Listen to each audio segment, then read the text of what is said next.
உங்கள் வீட்டில் பெண் பிள்ளைங்க இருக்காங்களா? அப்போ கண்டிப்பாக இந்த பாயசம் செஞ்சு கொடுங்க. சிசேரியனால் நிறைய பேருக்கு குறுக்கு அடிக்கடி வலிக்கும்.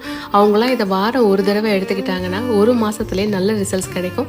அதுக்கு உளுந்தம் பருப்பு, பாசிப்பயிறு, கொஞ்சமாக பச்சரிசியை லோ ஃப்ளேம்லேயே நல்லா செவக்க வறுத்த விட்டுக்கோங்க. இப்போ அது ஒரு மிக்சர் ஜாரில் சேர்த்து அது கூட ஏலக்காய் தூள் சேர்த்து நல்லா அரைச்சி இப்போ அது கூட 1 கப் தண்ணி சேர்த்து நல்லா கட்டி இல்லாமல் கலந்து விட்டுக்கோங்க.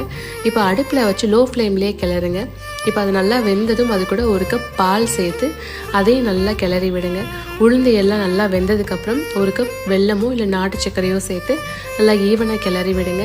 இப்போ ஒரு பேனில் நெய் சேர்த்து அது கூட நட்ஸ் என்ன இருக்கோ அதை சேர்த்து துருவன தேங்காவையும் சேர்த்து நல்லா வறுத்து விட்டு அதையும் அது கூட கலந்து விட்டிங்கன்னா சூப்பரான உளுந்து பாயசம் ரெடி. இதை அடிக்கடி எடுத்துக்கிட்டிங்கன்னா குறுக்கு வலியே வராது, மூட்டு வலியும் வராது. இதில் அவ்வளோ பெனிஃபிட்ஸ் இருக்குது. கண்டிப்பாக ட்ரை பண்ணுங்கள். ரொம்ப டேஸ்டியாகவும் இருக்கும், ரெஃப்ரெஷிங்காகவும் இருக்கும்.